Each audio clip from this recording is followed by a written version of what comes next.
One Zambia, One Nation. Thank you so much for watching Zanis TV with the news. I'm Michelle Olubinda. The headlines. President Hichilema challenges local manufacturers to embrace investment. Government assures civil servants of completing stalled projects.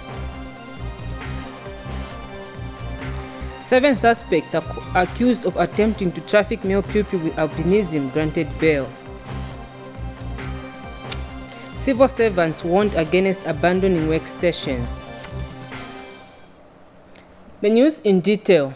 President Hakainde Hichilema has officially opened the first ever European Union Pharmaceutical Manufacturing Forum with a call for manufacturers to embrace investments. President Hichilema says local manufacturers should embrace investments as it brings growth and creates job opportunities for the people.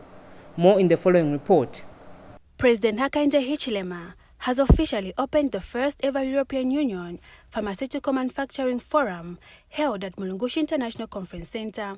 The forum has brought together representatives from the European Union and Zambia's private sector to discuss opportunities for potential collaboration aimed at driving investments in the Zambia's pharmaceutical industry. The European Union and other stakeholders have supported Zambia through the Zambia Pharmaceutical Manufacturing Initiative project to produce drugs locally. President Hichilema has since challenged local manufacturers to embrace investments. We would like to work with the private sector, domestic private sector, who know the story better, what they've been facing in terms of challenges, and then work with the new investors. So we don't have the new investors combined with the old investors going through difficulties that are necessary, rigidities that are necessary. And so once we checklist that, it's not a forum for coffee and tea. It's for exactly what I'm saying. Mr. Hichilema is, however, disappointed with some corruption activities in the Ministry of Health. This sector, that's my other message, is one of the sectors since we took office giving us some headaches. The health sector. Corruption in this sector. Corruption. Taking away what doesn't belong to you. Taking away a Panadol that is bought for a public health facility, and because you work in the system, along the way, it is taken off the supply chain. The European Union and the World Health Organization have pledged to continue supporting Zambia in all sectors of the economy, including the health sector. Linking up the European and Zambian pharmaceutical and medical companies and investors can be a critical driver to help translate the ZPMI into concrete and fruitful investments. The health of a nation is key to sustainable growth, cannot be understated. The health of our country and its population is a key fundamental requirement if we are to achieve our targets of Vision 2030. For the Minister of Health, Sylvia Masebo, and the Minister of Commerce, Trade and Industry, Chipoka Mlenga, this first ever forum is the beginning of greater things for the local manufacturers in the country. Growing the pharmaceutical industry in Zambia will also have a multiplier effect on other sectors such as banking services, transport, manufacturing, distribution and logistics, and others. I stand proud to be a part to this event where we are strengthening healthcare through local pharmaceutical manufacturing, which will not only see the stable production of drugs in this country, but you also see the growth of the same sector, even to support and supply the region here where we are. The forum was being held under the theme, Strengthening Healthcare Through Local Pharmaceuticals Manufacturing. Jane Simalumba Zanis, in Lusaka. Minister of Home Affairs and Internal Security Jack Mwimbu has flagged off the sale of cheaper milling meal by Kalonga Milling of Zambia Correctional Services, ZNS, in Kabwe in Kabwe. Mr. Mwimbu says the mealie meal will be sold at 150 for a 25-kilogram bag of breakfast meal and 120 kwacha for a 25-kilogram bag of roller meal. He says government is determined to ensure mealie meal is made affordable and available to all Zambians. Details in this report. Government has continued to make strides in ensuring mealie meal, which is a staple food, is made available and affordable to all citizens. The Zambia Correctional Service has embarked on production of cheaper mealie meal through its Kalonga milling plant. Minister of Home Affairs and Internal Security, Jack Mwimbu, has flagged off the sale of the mealie meal to members of the public in Kabwe. To flag off the sale and distribution of cheaper mealie meal to members of the public in Kabwe and surrounding districts in Central Province and the Copperbelt. Honoring our campaign promise of keeping the prices of essential commodities within reach, government has engaged the Zambia Correctional Service and the Zambia National Service to mitigate the escalating prices, and will be selling the 25-kilogram bags of mealie meal at 150 kwacha breakfast and 120 for a 25-kilogram roller meal bag respectively. Government is in a hurry to see stability in the price of mealie meal and essential commodities within reach of the low-income earners and the general public. Zambia Correctional Service Commissioner General Frederick Chilukutu says the plant will produce 2,500 bags of mealie meal daily to serve the general public. The service has noted the escalating price of the staple food, mealie meal, on the market, and is therefore intensifying production with the aim of mitigating the cost of mealie meal to an affordable level for the benefit of the ordinary residents and the general citizenry. The service will from now onwards operate Kalonga milling plant at full capacity to produce 2,500 by 25 kg bags of mealie meal per day. The plant will mill 2,000 metric tons per month to produce approximately 64,800 by 25 kg bags of mealie meal to serve the general public. On 24th February 2023, the Zambia Correctional Service signed a contract to procure 20,000 metric tons of maize from the Food Reserve Agency to process at Kalonga milling, and we thank you for restoring the pride of Kalonga milling, the mother of all government milling plants. And the residents thanked government for the reduced mealie meal and called for a further reduction.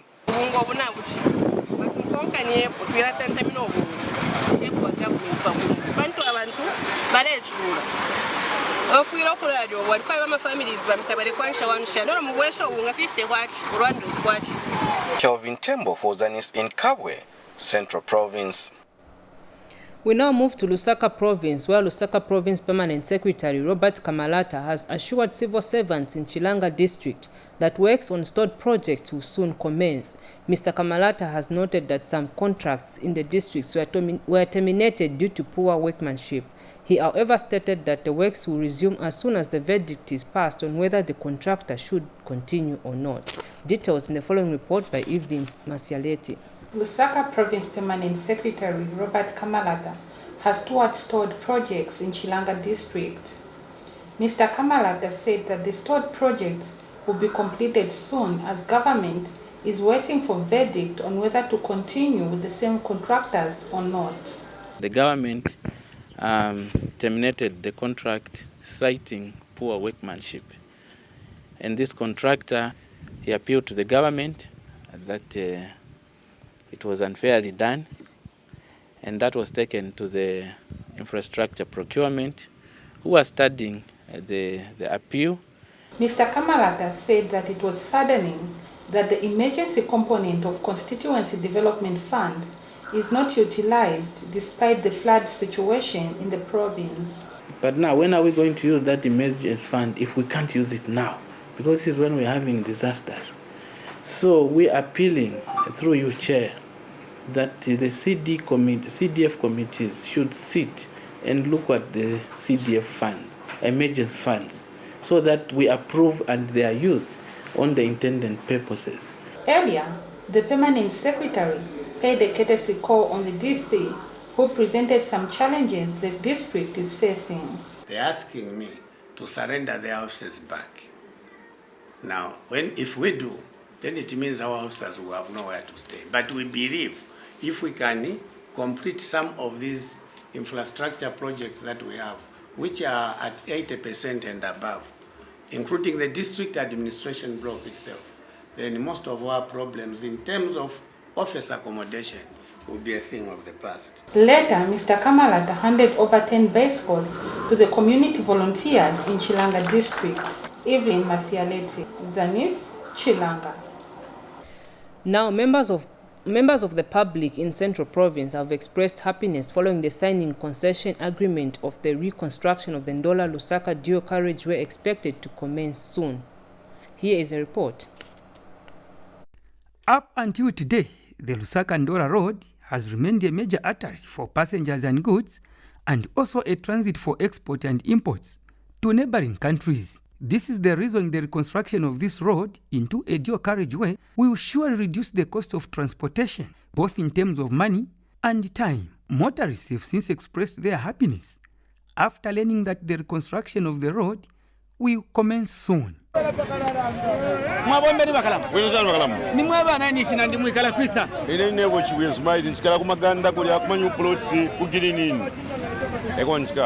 Umusebo ino mbabala ubika ube ubiri echo batira dio carriageway mu Kisungu from Ndola to Lusaka. If you tyawa mapantu na fofo tukabila mshama accident ya chepa songa mwapange twenshimwa chitabu ino hebu take 35 tubombe chapa mu tukatani hapo ni ifia kwati yaba ni dio carriageway ifia ba umusebo wa fe one lane tawawa mu musebo kai kura for driver na ngule itatuishibani umuno bofade tontonkanya pantanshi mamona.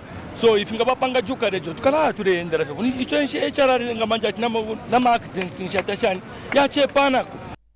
And the United Party for National Development (UPND) officials in Central Province are happy that their party is walking the talk in fulfilling its campaign promises. We have a leader who has kept his promises. He promised us development, and development has come at the right time, especially at our place here. He said development closer to the people, and development has come to the people. Our president, Hakainde Hichilema, has fulfilled the program, has fulfilled the promises. We are happy, youths are celebrating, women are celebrating, because he has created employment on the youths. Even us as parents, we are happy. Indeed, a good road network means faster and more effective mobility by bringing people closer to each other and making places more accessible to one another. Pethias Mutali in Central Province. Namakau Kayombo reports from the courts that the 7 suspects who are accused of attempting to traffic a male pupil living with albinism of Sefula Combined School for the Visually Impaired in Mongu District of Western Province have been granted bail. The 7 accused who denied the charge have been granted bail pending trial by Mongu Magistrate Kalifano Manyepa. The 7 accused have been granted bail on condition that each accused person pays a sum of 50,000 kwacha on recognizance raised to sureties of residents working in reputable institutions in Mongu, and each surety is bound in the sum of 50,000 kwacha on recognizance. For the avoidance of doubt, no accused person shall share a surety.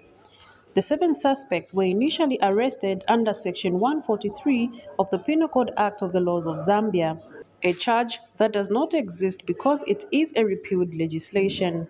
Thereafter, the court guided the state to put its house in order. The state later applied to have the matter withdrawn under Section 88A of the Criminal Procedure Code, Chapter 88 of the Laws of Zambia. The court discharged the accused, and the state immediately rearrested them and were brought back to court for a new offense, which is attempt to traffic in a child contrary to Section 3A and 12 of the Anti-Human Trafficking Act No. 11 of 2008 as amended by Act No. 16 of 2022 of the laws of Zambia, replacing the repealed law. All the accused denied the charge and have been granted bail pending trial. The matter has since been adjourned to 3rd March 2023 for commencement of trial. All suspects remain remanded in custody until bail conditions are met. Namakau Kayombo, reporting for Zanis in Mongu, Western Province. Still on human trafficking from the courts, the case in which 8 Croatian and a Zambian senior immigration officer accused of child trafficking 4 Congolese children have been committed to the High Court for commencement of trial. Ndola Magistrate Jennifer Bwalia told the courts that the state had received instructions to have the case transferred and informed the accused that bail had been extended. Defense lawyers from the Legal Aid Board, Kelvin Silumbwe, told journalists in an interview that trial date in the matter will be known when the state issues summons to appear at the next criminal session. Here is a report. The case involving a Zambian senior immigration officer and 4 couples from Croatia who are charged with the offense of child trafficking has been transferred to the High Court. Ndola Magistrate Jennifer Bwalia informed the accused persons when they appeared before her court that the state handling the matter had received instructions to have the case committed to the High Court for trial. The court was just basically hearing an application that was already done at the High Court, but she had to put it on record so that the file is transferred to the High Court. Accused persons are Gloria Sakulenga, 36. The Croatians are Damian Magic, 44, an electrician, Nadika Magic, 45, a technician, Zoran Sabosek, 52, a musician, Azara Amamovic Sabosek, 41, an administrator, Andy Slave Perisic, 42, a medical doctor, Alexandra Pesik, 43, a hair salon attendant, Noah Krajevic, 40, a program director, and Ivona Krajevic, 36, a dog handler. The accused persons were arrested early in December last year at the Simon Mwasakapuepo Airport in Ndola on suspicion of child trafficking because the validity of the documents on the adoption of the minor children from the Democratic Republic of Congo was questionable. All the accused persons have pleaded not guilty. Vale Tembo, reporting for Zanis, Ndola. And in Southern Province, the rehabilitation and construction of additional classroom and ablution blocks at Itezitezi Primary School is nearing completion. Itezitezi Member of Parliament Twambo Mutinta says the project is as a result of the increased Constituency Development Fund, where over 800,000 kwacha was allocated to carry out the works. Join Vupe Sendre with the details. This is Itezitezi Primary School. Despite the learning institution being the only one providing education to pupils with special needs in the district, the school has been facing challenges with accommodating the needs of pupils. However, the school was allocated 865,000 kwacha for rehabilitation and construction of additional classroom and ablution blocks. The project, which is nearing completion, was financed by the Constituency Development Fund. One of our key priorities in CDF, we're investing in education because we know that education is a priority for this government and it's one of the key pillars in the 8th National Development Plan. So this diversity, for your information, is not only the classroom space.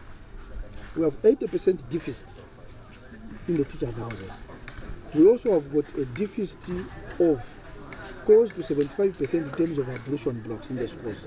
So we've inherited all these challenges and we need to start addressing them as we desire to actualize quality education. So in short, part of our greater CDF period is going to the Ministry of Education.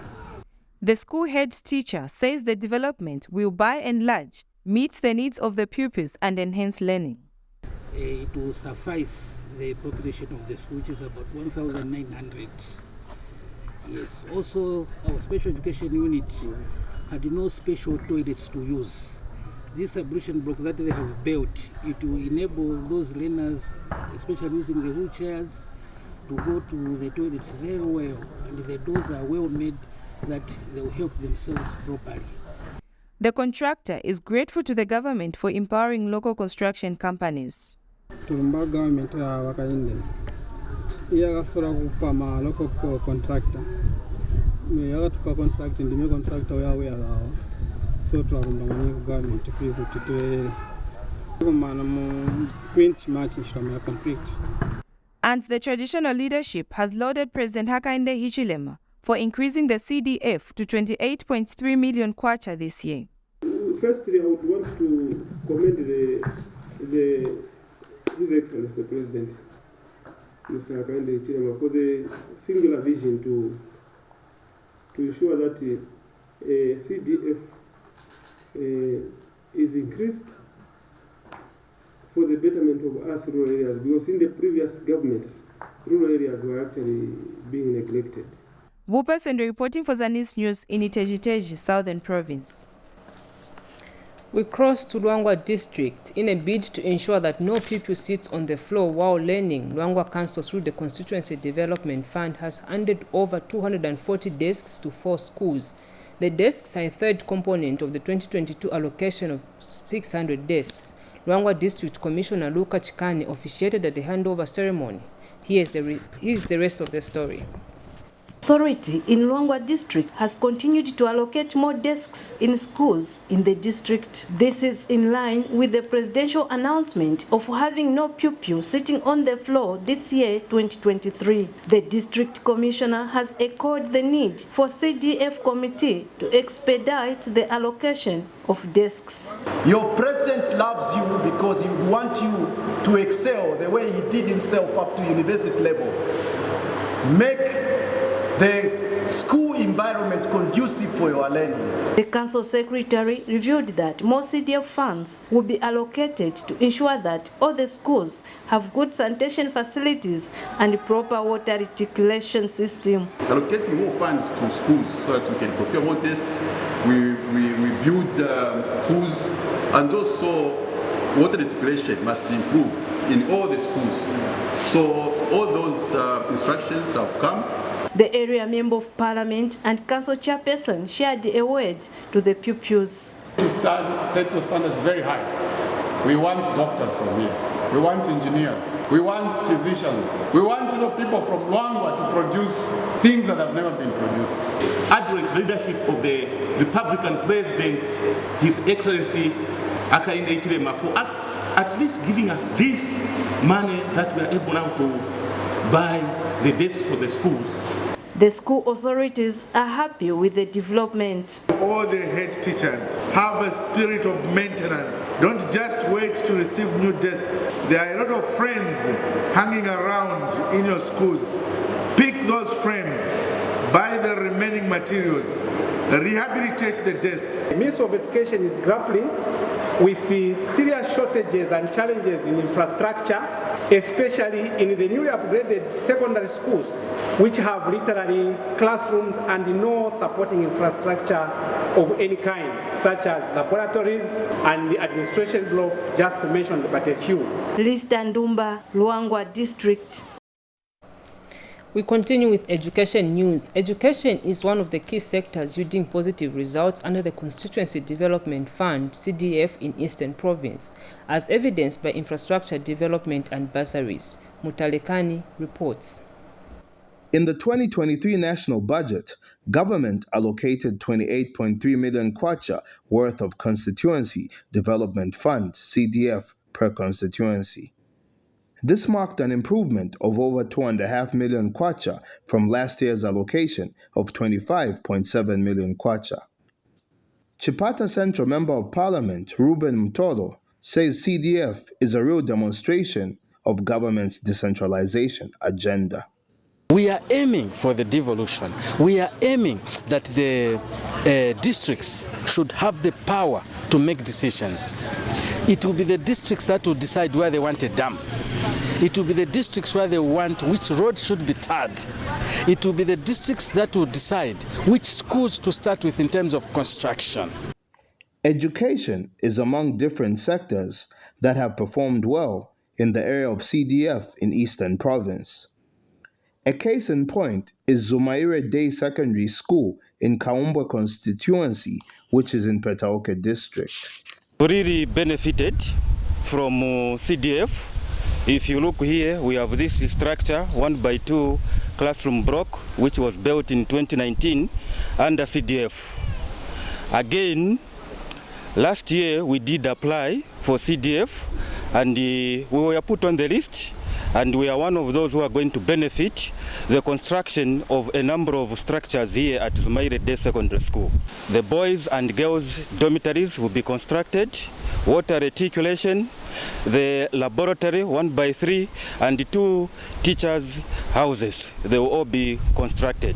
And Nsangu Banda, who is a grade 12 pupil of the same school, narrates how government bursaries under CDF have helped him. Before I was put in bursary, it's like I have the challenges to the school requirements, e.g. books and uniforms. By that time I wasn't in the bursary form. It was very difficult for me to have books. So by that time I wasn't reporting to the school. Now when they come to register for bursary, I registered. Then my name was chosen. Meanwhile, Munukwa Secondary School in Chipangali constituency is benefiting from infrastructure development under CDF. The budget for 2021-2022, we were approved of 559,000 from CDF. With the self-help, we constructed the 1x2 this way and 1x2 this way. So the 559,000 is going to see this project complete, and the children will come into this building. Mtalakani for Zanis News in Eastern Province. Zanis News continues. Choma District Commissioner Sikalea Gamela has warned of punitive action against agriculture and veterinary extension officers who have abandoned their respective camps in preference to staying in town. Mr. Gamela has noted with concern that some camp extension officers in Choma District have opted to stay in town, a situation which has negatively affected the monitoring of farming activities. Here's a report. Complaints of absence of extension camp officers from their camps is worrying to small-scale farmers in Choma District. Most extension camp officers live in town due to lack of accommodation in farming camps. This situation is not only affecting delivery of agriculture and livestock services, but also forcing farmers to walk long distances to seek services from district offices at the expense of production. Basi buli mibwezo tatwabwene nko bakala. Tulajengwa abusuba kuti barabora tabago. Waveti gunyina ng'ombe hatu shupaguhwa. Twaromba please. Aba agriculture mutu peba ntabo tubamba abo oguno kubuse nabwana mianda kabimba wati wa veterinary kuzwana twakagomena kusira patrisunu unyina uligo no tulomba rugwa nkuru rwaguti batupemu wa nkuru uri kutugwairi abanyama babe ino ndi tumwanjira mu minzi banyama barasunkuta. The civic leader is aware of the complaint and has engaged the district agriculture office over the matter. Agricultural camp officers and also veterinary officers are not located in their camps. So that is the many challenges that the farmers are facing right now. However, district administration has vowed to deal with officers that are not living in their respective camps. Most of our camp officers want to stay in town, and yet they've got allocation for housing allowance to live where they are supposed to live. His Excellency the President has so many times pleaded or directed that all people who are working should go to their working places, particularly camp and vet officers. Okmelo Stali, Zanis, Choma District, Southern Province. We move to Luapula Province. The fish ban implemented every year came to an end on 28th February, with the province recording 84 arrests of people that went against the ban. Luapula Province Principal Fisheries Officer Simon Peary says out of these arrests, 34 were convicted and the rest paid their respective fines. In an interview with Zanis in Mansa, Mr. Peary explains that the department confiscated 688 nets and 42 boats from those who were found catching fish. He further adds that a total of 8,359 kilograms of fish was also confiscated and disposed of by the courts. Mr. Peary points out that the confiscated fish, 4,597 was fresh fish and 3,762 was dry fish. A situation, he said, showed that there was serious fish fishing during the fish ban period, which should not be the case. The principal fisheries officer, however, noted that the fish ban period had a number of challenges, which includes inadequate transport, which made it difficult to conduct more patrols. The fish ban period, which runs from December 1st to the month end of February, is aimed at allowing fish to breed. 8,359 kgs of fish was confiscated and disposed of by the courts of law, of which 4,597 was fresh fish and 3,762 was dry fish. So we can even see that the percentage of fresh fish to dry fish is higher, indicating that there was active fishing going on in the various water bodies. Finally, in the news, one of the grandsons of the late freedom fighter Kapasa Makasa has bemoaned the less documentation of his grandfather's role in the country's liberation struggle. Bino Chisha says the significant role that the late Kapasa Makasa played in the fight for independence has not received the recognition it deserves. Details in the following report.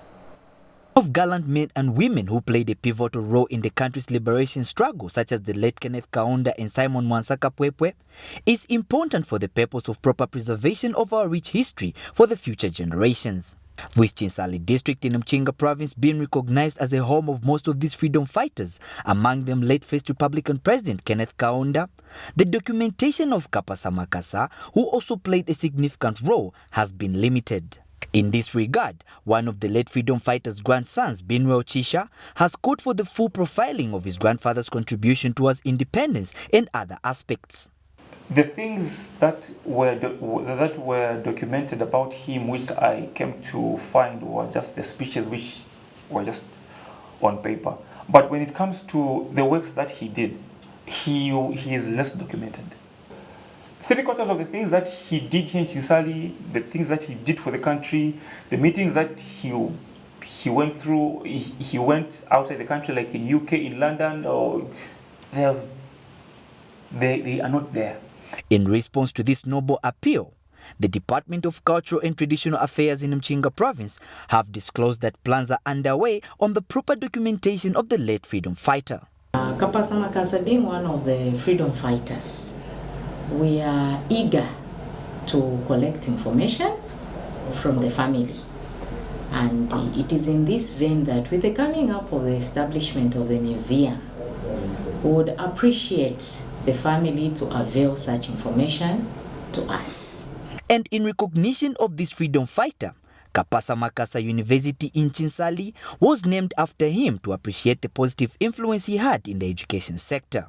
The late Kapasa Makasa died on the 2nd of February 2007 and was buried at his farm in Chinsali district. Henry Lumpa Jr., Zanis in Chinsali, Mchinga province. That item by Henry Lumpa brings us to the end of the news, but before we go, a recap of stories that made headlines. President Hichilema challenges local manufacturers to embrace investment. Government assures civil servants of completing stalled projects. 7 suspects accused of attempting to traffic male pupil with albinism granted bail.